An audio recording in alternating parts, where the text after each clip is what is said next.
एक बार की बात है। एक गांव में एक परिवार रहता था। उस परिवार में एक आदमी और एक औरत रहती थी। आदमी का नाम मुकुट और औरत का नाम माला था। मुकुट अपने परिवार को पालने के लिए एक जंगल में दिन भर लकड़ी काट कर गाँव में बेचता था। रोज की तरह उस दिन भी मुकुट जंगल के लिए कुल्हाड़ी लेकर निकला। जंगल में जाकर उसने पेड़ काटना शुरू किया। अरे वाह, बड़ा अच्छा पेड़ है। इसकी लकड़ियाँ तो जल्दी कट भी जाएंगी और बिक भी जाएंगी, क्योंकि जल्दी आग पकड़ने वाली लकड़ियाँ कौन नहीं लेना चाहेगा। फिर ये कहकर मुकुट पेड़ काटने शुरू करता है। तभी एकाएक पेड़ से आवाज आती है, अरे कौन है? इस पेड़ को नहीं काटो। अरे कौन आवाजें दे रहा है? किसकी आवाज है ये? मुकुट डर जाता है और फिर दोबारा पेड़ काटने लगता है। मत काटो कृपा कर, मैं बहुत दिनों से यहाँ रह रहा हूँ। अगर ये पेड़ कट गया तो मैं और मेरा परिवार कहाँ रहेगा? अरे कौन हो तुम? सामने आओ मेरे। ऐसे मुझे क्यों डरा रहे हो? तभी उस पेड़ से एक आत्मा उतर कर आती है। मुकुट उसे देखकर बहुत डर जाता है और कांपने लगता है।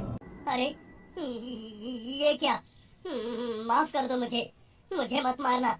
मैं बस अपने परिवार को पालने के लिए लकड़ियाँ काटता हूँ। अरे मैं एक आत्मा हूँ।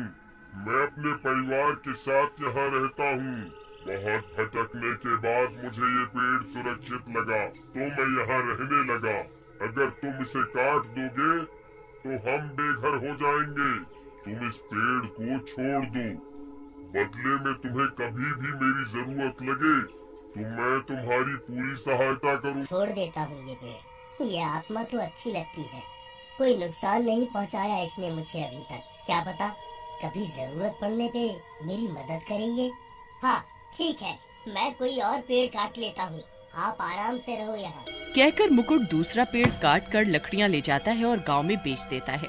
आज के दिन मुकुट काफी लेट हो जाता है घर पहुँचने में, और घर जाते समय एक नदी पार करते हुए उसके घर का रास्ता पड़ता है। अरे भगवान, आज तो बहुत देर हो गई। नदी में तो एक भूत रहता है। आज मुझे बचा लो भगवान, आपके भरोसे ही हूँ मैं। इतना कहकर मुकुट नदी पार करने लगता है। बीच नदी में पहुँचते ही नदी में हलचल होने लगती है। नदी का पानी ऊपर नीचे होने लगता है। अरे मर गया। अरे आज तो मैं बुरा फंसा। आज मैं मर ही जाऊंगा। भगवान बचाओ और नदी पार कराओ। तभी अचानक नदी की लहरें तंग हो जाती हैं और नदी का भूत मुकुट के पैर पानी के नीचे से खींचने लगता है। आखिर तू मुझे आज मिल ही गया। मैं कब से सोच रहा था कि तू किसी दिन सूरज ढलने के बाद बड़ी पार करे और मैं तुझे अपना भोजन बनाऊं। अरे रे रे, एक आत्मा से तो आज जैसे तैसे बचा, तो अब नदी के भूत ने पकड़ लिया। आज तो मेरा मरना तय है। नदी का भूत धीरे धीरे मुकुट के पैर नीचे से खींचने लगता है और मुकुट धीरे धीरे नदी के अंदर डूबने लगता है। तभी मुकुट को उस आत्मा की बात याद आती है। मुझे छोड़ दो नदी के भूत, मैं आपके काम आ सकता हूँ। तू कैसे मेरे काम आएगा? पागल समझता है क्या मुझे? जो हाथ आया शिकार छोड़ दूं मैं? नहीं नहीं, मैं झूठ नहीं कह रहा हूँ। आज जंगल में मैंने एक पेड़ पे एक आत्मा देखी। वो आदमी की आत्मा कह रही थी कि उसके जितना शक्तिशाली कोई नहीं है। पूरे जहां में कोई उसका मुकाबला नहीं कर सकता। ये सुनकर नदी के भूत को गुस्सा आता है और वह मुकुट से उस आत्मा के बारे में पूछने लगता है। अच्छा, कौन है ऐसा जो मुझसे भी ज्यादा ताकतवर है? मैं सबसे ज्यादा शक्तिशाली हूँ। हाँ भूत जी, मैंने भी यही कहा उस आत्मा से कि हमारे नदी में जो भूत जी रहते हैं वे सर्वशक्तिमान हैं। उनका मुकाबला कोई नहीं कर सकता। पर वो कहने लगी कि अगर हिम्मत हो तो मेरे सामने आए नदी का भूत, मैं उसे सबक सिखाऊंगी। इतना सुनकर नदी का भूत गुस्से में आग बबूला हो उठा और गुस्से में बोला, अच्छा, लेके चल मुझे उस आत्मा के पास। इतनी हिम्मत उसकी जो मुझे ललकारे। आज मैं सबसे पहले उसकी अकल ठिकाने लगाऊंगा, फिर तुझे खाऊंगा। मुकुट तो चाहता ही यही था कि किसी तरह मुकुट नदी से बाहर निकल पाए। चलिए मैं आपको उसके पास जंगल में लेके चलता हूँ। भूत जी, आप मेरे पीछे पीछे आओ, वरना वो आत्मा जान जाएगी कि आप मेरे साथ हो तो बचकर भाग जाएगी। तुम सही कहते हो। चलो, तुम आगे आगे चलो और उस आत्मा को पेड़ से नीचे उतारो पहले। फिर मुकुट जल्दी जल्दी भागकर उस पेड़ वाली आत्मा के पास जाता है और कहता है, अरे पेड़ वाली आत्मा जी, कृपया प्रकट हो। कौन है जो मुझे इस समय बुला रहा है? जी मैं हूँ। आज सुबह मैं पेड़ काटने आया था और आपसे बात हुई थी कि आप पेड़ के बदले में मेरी मदद करेंगे। हाँ हाँ, बिल्कुल। बताओ क्या हुआ? आत्मा जी, बात ये है कि आज लकड़ी बेचने के बाद मैं अपने घर जाने में लेट हो गया और घर जाने के लिए मुझे एक नदी पार करनी पड़ती है। उस नदी में एक भूत रहता है जिसकी ताकत नदी में ही काम करती है, इसलिए वो सिर्फ नदी में ही शिकार करता है, वो भी सूरज ढलने के बाद जब उसकी ताकत बढ़ जाती है। तो आज उसने मुझे बीच नदी में पकड़ लिया और मुझे मारने वाला था। तो मैंने आपका नाम लेकर उससे लड़ने के लिए यहाँ ले आया, खुद को बचाने के लिए।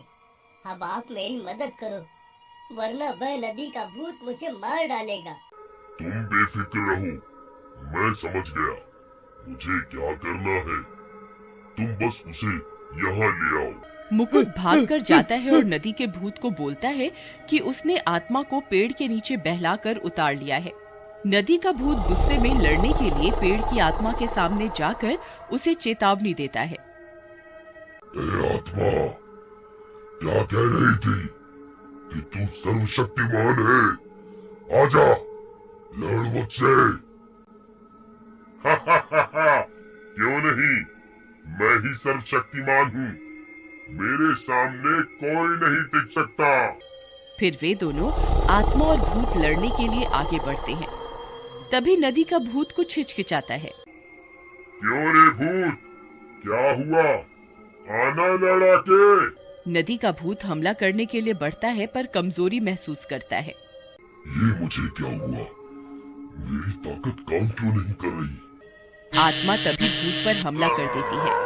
तभी उस आत्मा का परिवार भी पेड़ से नीचे आ जाता है और नदी के भूत को घेर लेता है। अब तू क्या करेगा भूत? देख मेरा परिवार कितना बड़ा है। भूत उन सब आत्माओं को देखकर डर जाता है। मुकुट, ये तूने ठीक नहीं किया। तूने मेरे साथ छल किया है। देखो नदी के भूत, सब आत्माएं और भूत तुम्हारी तरह बुरे नहीं होते। तुम मासूमों का शिकार करते हो और एक ये आत्माएं हैं जो एकांत में बस परिवार के साथ रहना चाहती हैं। और तुम जैसे गंदे भूतों के साथ छल करके मैंने कुछ गलत नहीं किया। ए नदी के भूत, तुझे शर्म नहीं आती? अपनी ताकत का गलत इस्तेमाल करते हुए। तू ताकतवर है तो तू मासूमों की जान लेता है। और देख, आज तेरी ताकत और तेरा घमंड ही तुझे मरवाएगा। पर मेरी ताकत काम क्यों नहीं कर रही? मैं तो इतना शक्तिशाली हूँ। हे नदी के भूत, तू गुस्से में ये भी भूल गया कि तू नदी का बबकोट है। तेरी ताकत सिर्फ नदी के अंदर ही रहती है, इसलिए तू नदी के अंदर ही सिर्फ शिकार कर पाता है। पर अब तेरा आखिरी समय आ गया है। सारी आत्माएं उस नदी के भूत को चारों ओर से घेर लेती हैं और मार देती हैं और इस तरह उस नदी को भी उस भूत से छुटकारा मिल जाता है। धन्यवाद आत्मा जी। अगर सभी आत्माएं आपकी तरह हो जाए तो कभी किसी को किसी से डर ना लगे। मैं गांव जाके सबको बताऊंगा कि इस पेड़ को सुरक्षित कर दिया जाए, जिससे आप अपने परिवार के साथ आराम से रह सकें। और ये कहकर मुकुट अपने घर चला जाता है।